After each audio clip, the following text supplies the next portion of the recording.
कारण ताहार पुत्र मानक मध्यरु आम्भे अपना पाई एक राजा देखी अच्छु परमेश्वर अभिषेक को ट्रांसफर करुछंती यांको सहित अभिषेक अच्छी अभिषेक चली गला परमेश्वर आउ जन को अभिषेक देबे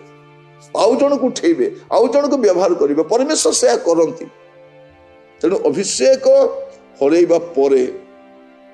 अनेक लोक छाटीपिटी होउचंती कचाड़ी होउचंती किछि हेई पारुने प्रिय भाई भौणी माने आज सुजोग अच्छी आपन पाई मो पाई आमे जदि कौन से दुर्बलतार शिकार होइछु प्रभुंकर वाक्य को अमान्य करिछु तुच्छ करिछु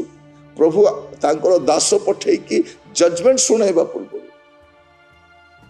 आमे निजको विचार करू आ प्रभु को गति की जाऊ आ प्रभु को सानिध्य रे आमे अपना पाप स्वीकार करी पुणी थरे प्रभु को सहभागिता रे सुस्थिर हेबा पाए आमाने यत्नवान